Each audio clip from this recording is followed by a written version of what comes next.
Morning সবাইকে শুভ সকাল। আবার চলে এলাম নতুন একটা ভিডিও নিয়ে। আশা করি সবাই সুস্থ আছে এবং ভালো আছে। প্লিজ আমাদের চ্যানেলকে সবাই একটু সাপোর্ট করো, ভালোবাসা দিও। দেখতে পাচ্ছি এখন তো মাঠে রয়েছি। আর মেন ব্যাপার হচ্ছে আমাদের এখনো কিন্তু ধান ঝেড়ানোর কাজ চলছে। ধান কাটাকাটি অলরেডি সব কমপ্লিট হয়ে গেছে, এখন ধান ঝেড়ানোর কাজ চলছে। আর চলো আমাদের মেশিনে কীভাবে ধান ঝাড়াই করে সব কিছু তুলে দেবো এই ভিডিওর মাধ্যম দিয়ে। এছাড়া আমাদের যে সর্ষে লাগিয়েছিলাম, সেই সর্ষে কিন্তু আস্তে আস্তে বেরোতে শুরু করেছে। তো চলো দেখাই সর্ষেগুলো প্রথমে। এই মাঠটা দেখতেই পাচ্ছ, চাষ আছে। এই মাঠটা আমরা সর্ষে ছড়িয়েছি, অনেক মাঠে ছড়িয়েছি, তার মধ্যে এই মাঠটা একটা। আর এই যে দেখতে পাচ্ছ সর্ষে গাছ বেরোচ্ছে মাটির তল থেকে। দেখো সব কিন্তু বেরিয়েছে। সবচেয়ে বড় ব্যাপার হচ্ছে এই জমিতে মাটি ভালো হয়নি।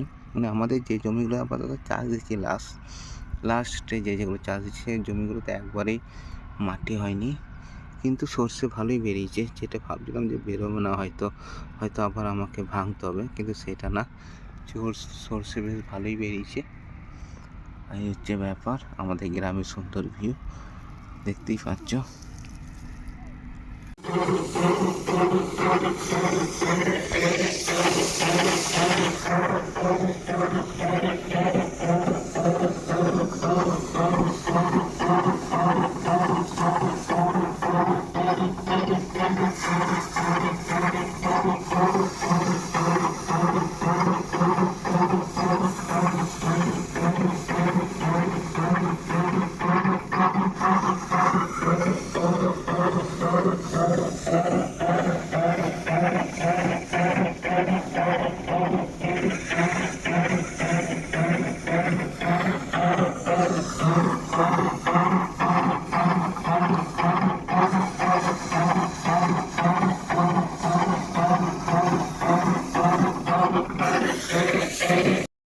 শুভ বিকেল।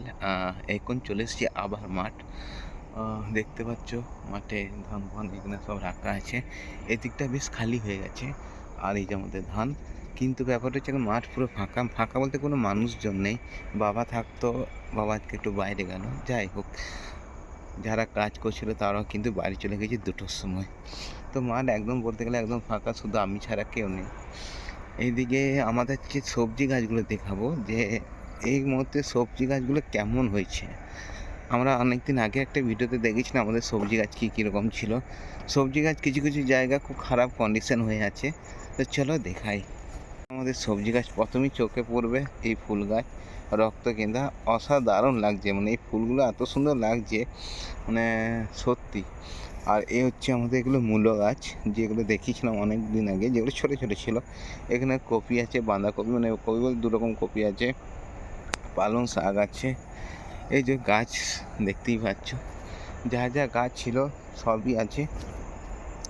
কিছু আগাছা বেরিয়ে গেছে, সেগুলো পরিষ্কার করতে হবে। সব ধান ফান সবে মানে মিটে যাক কাজ, এসব মানে ধানের কাজ সব মিটে যাক, তারপরেই করবে এসব।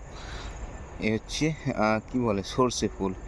এখনো আমাদের সর্ষে বেরোলো না, মানে যেখানে আমরা চাষ করেছি আর এখানে কিন্তু ফুল ফুটে গেছে। মজার বিষয় একটা। এ হচ্ছে বেগুন গাছ। বেগুন ওই একটা ধরেছে, আপাতত একটাই নয় না, ধরেছে 3-4টা হলো ধরেছে। তবে ধরলে কি না ধরলে কি, আমি বেগুন খাই না। এইদিকে রয়েছে আমাদের ছাঁচি পেঁয়াজ, মানে ছোটো পেঁয়াজ যে গাছটা হয়, সেই ছোটো পেঁয়াজের গাছ। চলো দেখাই।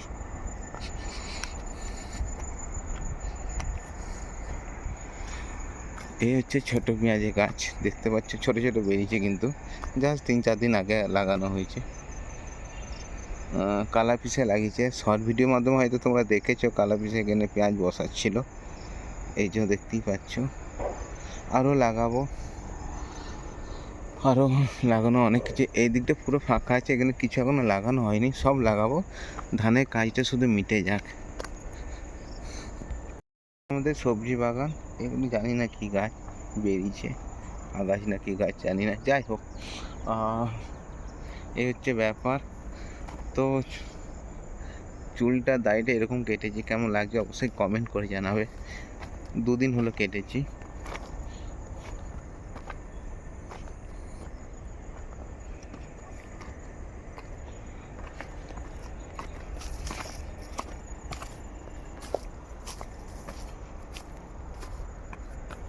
এই পালুইটা আজকে এইখান থেকে শুরু করেছিলাম, এই জায়গাটা থেকে এতটা তুলেছি। তো আরও তুলতে হবে, মানে আরও হাইটে বাড়বে আর কি।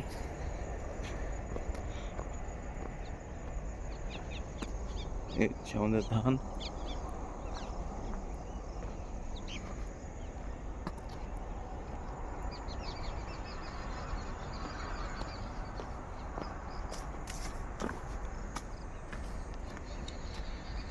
তো কি করবে, এই যে তিরপলটা দেখতে পাচ্ছ, একটু পরে আর কি বাবা এলে পরে এই তিরপলটা দিয়ে এই ধানগুলো সব ঢাকা দিতে হবে।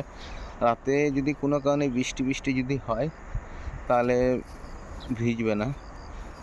আর কারণ ওয়েদার কিন্তু মেঘলা মেঘলা রয়েছে আমাদের এখানে। আর এই যে ধান দেখতে পাচ্ছ, এগুলো এখন পড়ে আছে, এইগুলো সব ওইখানে একটু রয়েছে, এগুলো কাল পরশুর মধ্যে হয়ে যাবে। আর তারপরে ওই আরেকটু ধরে আছে, সেগুলো হয়ে গেলে আমাদের ধান এই ঝাড়াঝাড়ি কাজ সম্পূর্ণ কমপ্লিট হয়ে যাবে। তারপর যদি ভালো দাম পাই তাহলে ধানগুলো আবার দিয়ে দেবো, নাহলে এখানে মড়াই করে রাখতে হবে, কিছু করার নেই। কারণ চাষ করতে যা খরচা, আর বিক্রি করার সময় এত দাম পাই না আমরা। চাষিদের এই একটা বড় সমস্যা যে কষ্ট করে চাষ করবো, ফলাবো ফসল, ট্র্যাক্টর আছে, বিভিন্ন রকম সার আছে, ওষুধ আছে, তার লোকজন আছে যারা কাজ করছে, জল আছে, সব কিছুই আমাদের কিনে করতে হয়। জলটা কিনে বলতে কি, পাম্প চালিয়ে, ডিজেল চালিয়ে আর কি, ডিজেল তেল কিনে আমাদের পাম্প চালাতে হয়, সে খরচা আছে।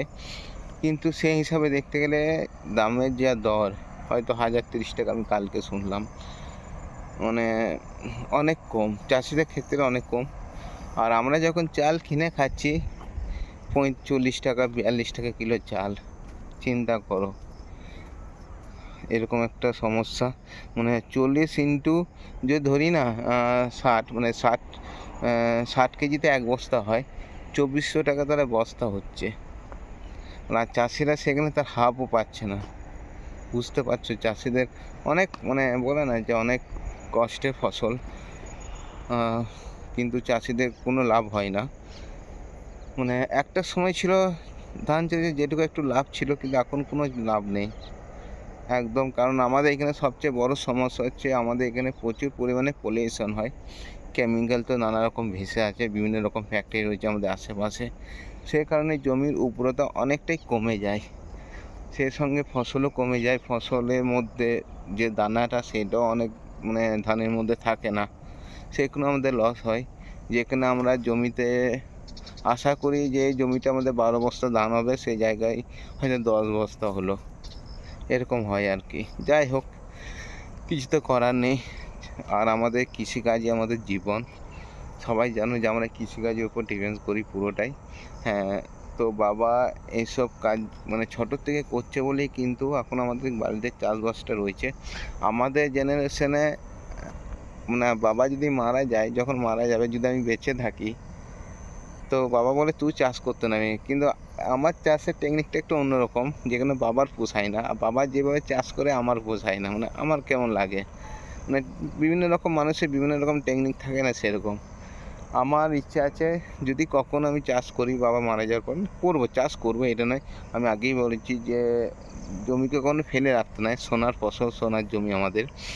তো আমার নিজের জমিগুলো আমি চাষ করব, পরের জমিতে আমি কখনো হাত দিতে যাবো না। যেটুকু একদম যারা খুব মানে কাছের মানুষ, তাদের জমিতে হয়তো পাশে রয়েছে এক লাইনে, সেগুলো করে নেবো। মানে আমার জমির পাশে যেগুলো রয়েছে, যে উপর দিকে রয়েছে, নিচের দিকে রয়েছে, সেই সব জমিতে আমি যাবো না, কারণ আমার নিজের জমির উপর আমি ডিপেন্ড করবো। পরের জমিতে ভাগ দিয়ে চাষ করে কোনো মজা নেই। বাবা কি মজা পায় আমি জানি না, বাট পরের জমিতে আমার মনে হয় পরের জমিতে চাষ করে তার ভাগ দিতে হবে, বিঘেতে 2 বস্তা করে, কোনো মজা নেই। কোনোবার যদি জমির ফসল ফললোই না, ভালো হলো না, যদি 5 বস্তা ধান হয় কোনো কারণে বিঘেতে, তাহলে আমি যদি 2 বস্তা দিয়ে দিই, তাহলে আমার লাভ কী রইল? 1 বস্তা বরং লস হয়ে যাবে, কারণ তার মধ্যে মুনিশ আছে, মানে যারা কাজ করবে, মেশিন আছে, হ্যান আছে, ত্যান আছে, তেল আছে, সার আছে, ভিটামিন, বিভিন্ন রকম ভিটামিন আছে। তো এইসব দেখতে গেলে অনেক লস, মানে 2-3 বস্তা লস হয়ে যাবে, হিসাব করে আমি বলছি। তো তো 2-3 বস্তা কেন 5 বস্তা 6 বস্তা লস হয়ে যাবে। তো সেই কারণে আমার মনে হয় যে পরের জমিতে চাষ করে কোনো মজা নেই, লসই হিসাব করে দেখতে গেলে। বা নিজের জমিতে যদি বিঘেতে 9 বস্তাও যদি হয় না, তবুও শান্তি। হ্যাঁ, আমাকে 2 বস্তা কোথাও ভাগ দিতে হচ্ছে না বা 1 বস্তা কোথাও ভাগ দিতে হচ্ছে না। বাবা এটা কী বুঝে আমি জানি না, বাট আমার ক্ষেত্রে আমি বলবো যে ভাগের জমি চাষ না করাই ভালো। তো এই হচ্ছে আমাদের নিজস্ব জমি এগুলো।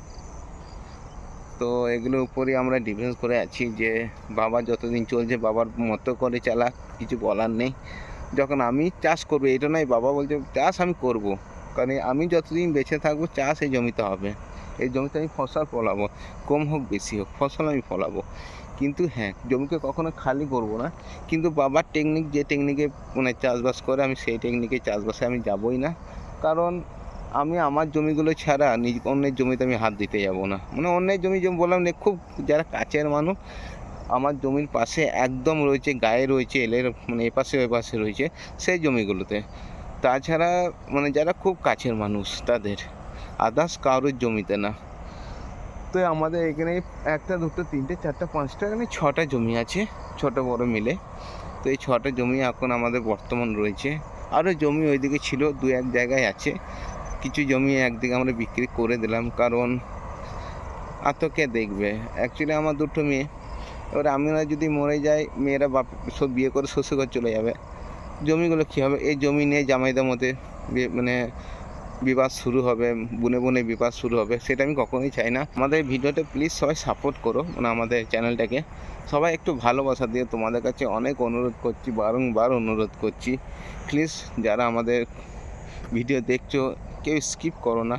আর প্লিজ সবাই দেখো, শেয়ার করো ভিডিওটা কমসে কম, যাতে 10টা মানুষের কাছে পৌঁছায়, তারা দেখুক একটু করে। আমাদের গ্রামের পরিবেশকে তুলে ধরার চেষ্টা করি আমাদের এই ভিডিওর মাধ্যমে, এই চ্যানেলের মাধ্যম দিয়ে। আর প্লিজ সবাই সাপোর্ট করো একটু ভালোবাসা দিয়ে ছোট্ট ভাইটিকে। তো চলো রাখছি, টাটা।